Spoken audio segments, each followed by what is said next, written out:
Rewa airport के विस्तार को लेकर मध्य प्रदेश सरकार ने एक बड़ा और दूरगामी कदम उठाया है, जिसके तहत अब इस एयरपोर्ट को छोटे विमानों तक सीमित ना रखकर बड़े यात्री विमानों के संचालन के लिए तैयार किया जा रहा है। जी हां, इस योजना का मुख्य उद्देश्य रीवा को एक क्षेत्रीय हवाई हब के रूप में विकसित करना है, जिससे विंध्य क्षेत्र की कनेक्टिविटी राष्ट्रीय स्तर पर और मजबूत हो सके।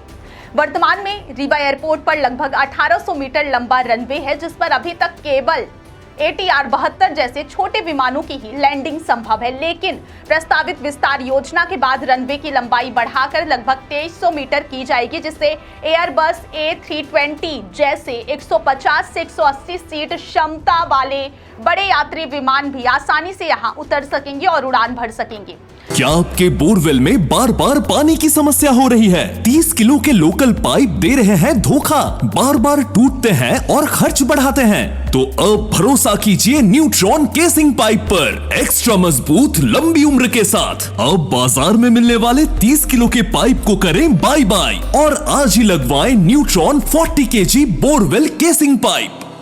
इस विस्तार परियोजना के लिए लगभग 140 एकड़ अतिरिक्त भूमि का अधिग्रहण किया जा रहा है। प्रशासनिक स्तर पर जमीन का सीमांकन कार्य पूरा कर लिया गया है और इसकी विस्तृत रिपोर्ट राज्य सरकार को भोपाल भेज दी गई है।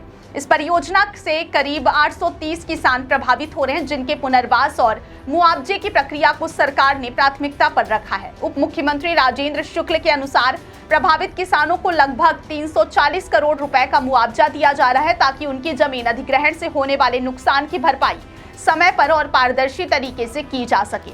सरकार का कहना है कि यह परियोजना केवल एक इंफ्रास्ट्रक्चर विकास नहीं, बल्कि पूरे क्षेत्र के आर्थिक विकास की दिशा में एक महत्वपूर्ण कदम है। रीवा एयरपोर्ट के विस्तार के बाद यहां की हवाई कनेक्टिविटी में बड़ा बदलाव देखने को मिलेगा। अभी तक रीवा से सीमित उड़ान सेवाएं ही संचालित हो रही थी, लेकिन रनवे विस्तार के बाद यहां से देश के प्रमुख महानगरों जैसे मुंबई, कोलकाता और बेंगलुरु के लिए सीधी उड़ानें शुरू होने की संभावना है। इससे यात्रियों को न केवल समय की बचत होगी, बल्कि क्षेत्रीय व्यापार और निवेश के नए अवसर भी खुलेंगे। उद्योग जगत और पर्यटन क्षेत्र के लिए यह विकास बेहद महत्वपूर्ण माना जा रहा है, क्योंकि बेहतर हवाई कनेक्टिविटी किसी भी क्षेत्र की आर्थिक प्रगति को तेजी से बढ़ाती है। पिछले कुछ महीनों में रीवा एयरपोर्ट से लगभग 20,000 यात्रियों ने हवाई यात्रा की है, जो यह दर्शाता है कि इस क्षेत्र में हवाई सेवाओं की मांग लगातार बढ़ रही है। इसी बढ़ती मांग को देखते हुए सरकार ने एयरपोर्ट के विस्तार को मंजूरी दी है और इसे भविष्य के एक बड़े हवाई केंद्र के रूप में विकसित करने की योजना बनाई है। यह भी माना जा रहा है कि आने वाले वर्षों में जब बड़े विमान यहां से उड़ान भरने लगेंगे, तो रीवा न केवल मध्य प्रदेश बल्कि पूरे उत्तर और पूर्वी भारत के लिए एक महत्वपूर्ण ट्रांजिट पॉइंट बन सकता है। इस परियोजना का सबसे महत्वपूर्ण पहलू यह है कि इससे केवल यात्रा सुविधा ही नहीं बढ़ेगी, बल्कि स्थानीय अर्थव्यवस्था को भी बड़ा लाभ मिलेगा। नए निवेश, होटल उद्योग, परिवहन सेवाएं और छोटे व्यवसायों के लिए रोजगार के अवसर पैदा होंगे। इसके साथ ही पर्यटन क्षेत्र को भी बढ़ावा मिलेगा, क्योंकि बेहतर हवाई कनेक्टिविटी के कारण देश विदेश से पर्यटक रीवा और आसपास के ऐतिहासिक एवं प्राकृतिक स्थलों तक आसानी से पहुंच सकेंगे।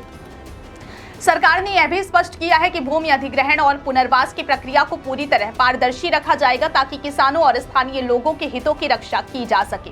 प्रशासनिक स्तर पर सभी आवश्यक औपचारिकताएं तेजी से पूरी की जा रही है, ताकि परियोजना में किसी प्रकार की देरी ना हो। उम्मीद की जा रही है कि आने वाले समय में जब यह एयरपोर्ट पूरी क्षमता के साथ कार्य करने लगेगा, तो रीवा क्षेत्र की पहचान एक आधुनिक और विकसित हवाई केंद्र के रूप में स्थापित होगी। कुल मिलाकर रीवा एयरपोर्ट का यह विस्तार न केवल एक इंफ्रास्ट्रक्चर प्रोजेक्ट है, बल्कि यह पूरे विंध्य क्षेत्र के विकास की दिशा में एक बड़ा बदलाव साबित हो सकता है। बड़े विमानों की लैंडिंग, नई उड़ान सेवाएं, आर्थिक गतिविधियों में वृद्धि और रोजगार के नए अवसर, ये सभी मिलकर रीवा को आने वाले वर्षों में एक महत्वपूर्ण हवाई और आर्थिक केंद्र के रूप में स्थापित करेंगे। भूमि अधिग्रहित की जाएगी, तो क्या कुछ योजना है? क्योंकि अब कहा जा रहा है कि 180 एयरबस चलाने की योजना आगे भविष्य में बनेगी। देखिए, ये जो ATR 72 चला, उसके बाद मात्र 5 महीनों में 20,000 के लगभग लोगों ने ट्रैवल किया है। इससे सभी को ये एहसास हो गया है, एयरपोर्ट अथॉरिटी को भी और हमारी सरकार को भी, कि रीवा में बहुत बड़ा पोटेंशियल था जो अनटैप्ड था। और ATR 72 शुरू कर देने से जो नाइट लैंडिंग वाला एयरपोर्ट हमारा ऑलरेडी है, IFR बहुत ही एडवांस एयरपोर्ट हमारा अभी भी है, और लोगों ने शुरुआत की, ये उम्मीद नहीं थी कि इतना ट्रैफिक मिलेगा। 20,000 लोग के लगभग ट्रैवल कर लेंगे 5 महीने में ही। तो अब मुख्यमंत्री जी ने भी इस बात से सहमत व्यक्त की है कि इसका विस्तार होना चाहिए। और एयरपोर्ट अथॉरिटी को भी, आपने उस दिन यदि रहे होंगे रीवा रायपुर के उद्घाटन के समय, तो मैंने जब मांग रखी थी तो केंद्रीय विमानन मंत्री राम मोहन नायडू जी ने भी ये घोषणा कर दी थी कि आप ज़मीन देंगे तो हम इसको बड़ा एयरपोर्ट बना देंगे और टर्मिनल बिल्डिंग भी बना देंगे, रनवे 1800 मीटर से 2300 मीटर कर देंगे। तो 140 एकड़ ज़मीन और लगेगी, जिसके लिए 390 करोड़ रुपए की स्वीकृति आने वाले दिनों में होगी।